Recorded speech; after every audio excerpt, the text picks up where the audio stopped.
ಹಲವು ವರ್ಷಗಳಿಂದ ವಾಸ ಮಾಡುತ್ತಿರುವ ಸರ್ಕಾರಿ ಸ್ವತ್ತನ್ನ ಉಳಿಸಿ ಸಾರ್ವಜನಿಕರ ನಿವೇಶನಕ್ಕೆ ನೀಡುವಂತೆ ಆಗ್ರಹಿಸಿ ಸಿಎಸ್ಪುರ ಹೋಬಳಿಯ ಸಿ ಎಡವನಹಳ್ಳಿ ಗ್ರಾಮಸ್ಥರು ತಾಲೂಕು ಆಡಳಿತಕ್ಕೆ ಆಗ್ರಹಿಸಿದ್ದಾರೆ.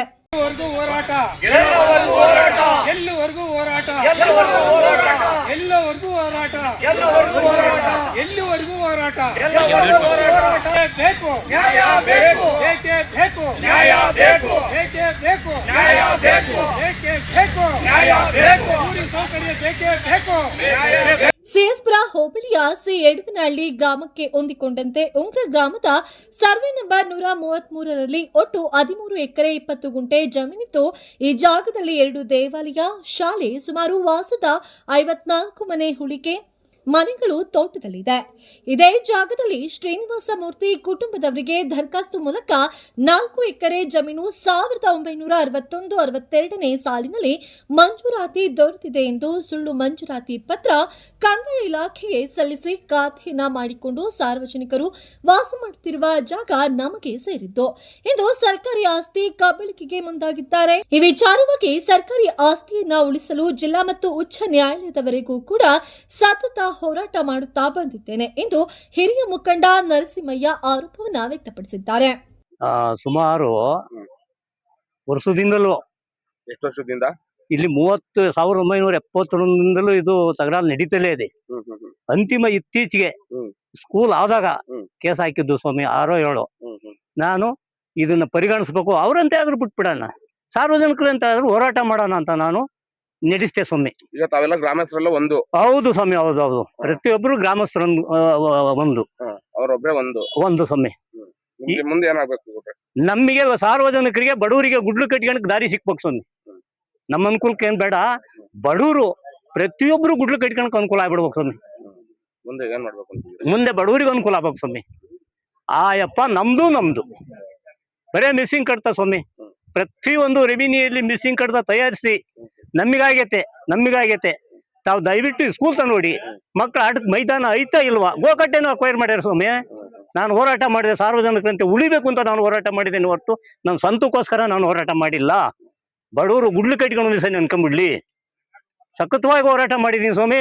ಹೈಕೋರ್ಟ್ ಅವ್ರಿಗೂ ಓಡಿಸ್ಕೊಡೋಗಿದ್ದೀನಿ, ಬಿಡೋದಿಲ್ಲ. ಯಾವ ಕಾರಣಕ್ಕೂ ಬಡವರು ಉಳಿಬೇಕು, ಬಡವರು ಗುಡ್ಲು ಕಟ್ಕೊಂಡ್ಬಿಡ್ಲಿ. ಎಷ್ಟು ಮನೆ ಇದೆ?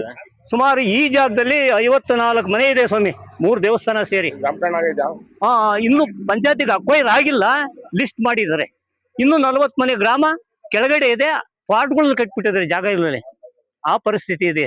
ನಾವು ಅವ್ರು ಬೇರೆ ಇವ್ರು ಬೇರೆ ಅನ್ನಲ್ಲ, ಪ್ರತಿಯೊಬ್ಬರು ಗ್ರಾಮಕ್ಕೂ ಜನಗಳಿಗೆ ಅನುಕೂಲ ಆಗ್ಬೇಕು ಸ್ವಾಮಿ. ಒಂದಿಷ್ಟು ಗುಡ್ಲು ಕಟ್ಕೊಂಡ್ಬಿಡ್ಲಿ, ಒಂದಿಷ್ಟು ನೆನ್ಕೊಂಡ್ಬಿಡ್ಲಿ. ಅದಕ್ಕೋಸ್ಕರ ನಾನು ಹೋರಾಟ ಮಾಡಿದ್ದೇನೆ ಹೊಂತು ನಾನು ಸ್ವಂತಕ್ಕಂತೂ ನಾನು ಯಾವ ಕಾರಣಕ್ಕೂ ಹೋರಾಟ ಮಾಡಿಲ್ಲ. ಸಿ ಎಡನಹಳ್ಳಿಯಿಂದ ನಾವಿಲ್ಲಿ 50-60 ವರ್ಷದಿಂದಲೂ ನಾವಿಲ್ಲಿ ವಾಸವಾಗಿದ್ದೀವಿ ಮನೆಯಲ್ಲಿ. ಆದ್ರೆ ನಮ್ಗೆ ಇಲ್ಲಿ ಕಿರುಕುಳ ಜಾಸ್ತಿ ಕೊಡ್ತಿದ್ದಾರೆ. ಒಂದ್ ಬಾತ್ರೂಮ್ ಕಟ್ಟಕ್ ಬಿಡ್ತಿಲ್ಲ, ಮನೆ ಮೀಟರ್ ಕದ್ದಿದ್ದಾರೆ, ಮನೆ ಎಲ್ಲ ಬಿದ್ದೋಗಿದೆ. ಇವತ್ತು ನಿಮ್ದೇನು ಇಲ್ಲ, ನಿಮ್ಗೇನು ಅಧಿಕಾರನೇ ಇಲ್ಲ ಅನ್ನೋ ತರ ಮಾತಾಡ್ತಿದ್ದಾರೆ. ಬಾತ್ರೂಮ್ ಕಟ್ಟಕ್ಕೂ ನಮ್ಗೆ ಎಲ್ಲ, ನೀವೊಂದು ನೀರಿನಲ್ಲಿ ಎಲ್ಲಾ ಕೊಡಕ್ಕೂ ನಾವು ಹಿಂಸೆ ಪಡ್ಬೇಕು. ಆದ್ರೆ ನೀವೇ ನೋಡಿದ್ರಿ, ಇವಾಗ ಅಧಿಕಾರಿಗಳೆಲ್ಲ ಬಂದು ನೋಡಿದಿರ ಒಳಗಡೆನ. ಇವಾಗ ನಮ್ಗೆ ಏನು ಯಾವ್ದಕ್ಕೊಂದು ಅಧಿಕಾರಿಗಳ ಹತ್ರ ಹೋದ್ರೆ ಅವರು ಕೂಡ ನಮ್ಗೆ ರೆಸ್ಪೆಕ್ಟ್ ಏನು ಮಾಡ್ತಾನೆ ಇಲ್ಲ. ನಿಮ್ದೇನು ಇಲ್ಲ, ಅವರು ಕೂಡ ಇವ್ರು ಏನ್ ಮಾಡಕ್ಕೂ ನಮ್ಮನ್ ಬಿಡ್ತಲ್ಲ. ಇವ್ರೇ ಶ್ರೀನಿವಾಸ ಮೂರ್ತಿ ವೆಂಕಟೇಶ ನಮಗೆ ತೊಂದ್ರೆ ಕೊಡ್ತಿರೋದು. ಸಿ ಎಡನಹಳ್ಳಿ. ಹ್ಞೂ ಸರ್, ಅವ್ರದ್ದು ಅಂತ ಜಮೀನು ನಮ್ದು ಅಂತ ಬಿಡ್ತಾರೆ. ನಾವು ಇವ್ರು ಬಂದು ಕೇಸ್ ಹಾಕದ್ಕಿಂತ ಮುಂಚೆನೆ ನಾವು ಮನೆ ಕಟ್ಟಿದೀವಿ. ಫಸ್ಟ್ ಮೇಲ್ಗೆ ಮನೆ ಇತ್ತು, ಆ ಮೇಲ್ಗೆ ಮನೆ ಹೊಡೆದು ನಮ್ಮ ಅತ್ತೆ ಅವರಲ್ಲ, ಅವರ ಮಾವ, ಅವ್ರ ಮುತ್ತಾತ ಮತ್ತೆ ಹೆಂಚಿನ ಮನೆ ಕಟ್ಟಿದ್ದಾರೆ. ಆಮೇಲೆ ನಾವೀಗ ಒಂದು 18-20 ವರ್ಷ ಆಯ್ತು ನಾವು ಮದ್ವೆಯಾಗಿ 20 ವರ್ಷ ಆಗಿದೆ. ಆದ್ರೆ ಇವಾಗ ಇಷ್ಟು ನಮ್ಗೆ ಹಿಂಸೆನೆ ಕೊಡ್ತಾವ್ರಿ. ಏನ್ ಮಾಡಕ್ಕೂ ಕೂಡ ನಿಮ್ಮ ಮನೆನೇ ಅಲ್ಲ, ಖಾಲಿ ಮಾಡ್ಕೊಳ್ಳಿ. ಇರೋದಕ್ಕೂ ಇಷ್ಟೇ ಹಿಂಸೆ ಕೊಟ್ರು. ನಾವೇನ್ ಮಾಡ್ಬೇಕು ಸರ್? ನಮಗೆ ನ್ಯಾಯ ದೊರಸ್ಕೊಡಿ.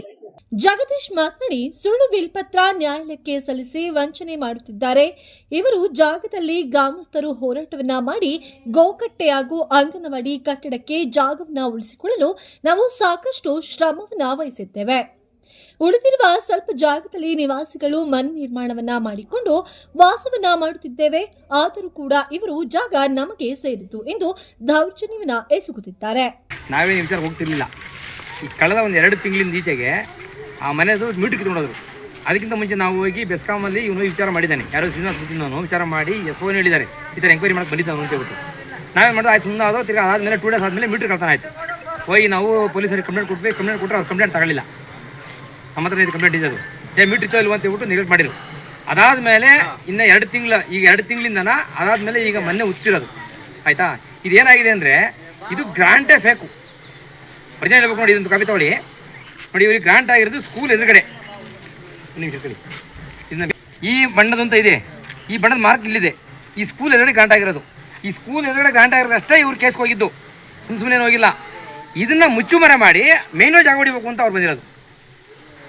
ಗ್ರಾಂಟ್ ಆಗಿರೋದು ಒರಿಜಿನಲ್ ಗ್ರಾಂಟ್ ಆಗಿರೋದು, ಒರಿಜಿನಲ್ ಕಾಪಿ ಇದು. ಈ ಕಾಪಿ ಎಲ್ಲೂ ತೋರಿಸಿದ್ರೆ ಎಲ್ಲೂ ಹಾಕಿಲ್ಲ ಅವರು, ಅವ್ರು ಇಲ್ಲ ಅಂತಾರೆ, ತಾಲೂಕಲ್ಲಿ ಸಿಗುತ್ತೆ.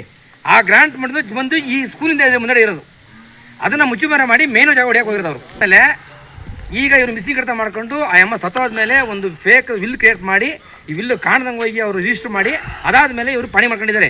ಯಾವುದೇ ಗ್ರಾಂಟ್ ಮೇಲೆ ಇವರಿಗೆ ಪಣಿ ಆಗಿಲ್ಲ, ಗ್ರಾಂಟ್ ಡಾಕ್ಯುಮೆಂಟ್ ಮೇಲೆ ಇವರಿಗೆ ರೈಟ್ಸ್ ಬಂದಿಲ್ಲ.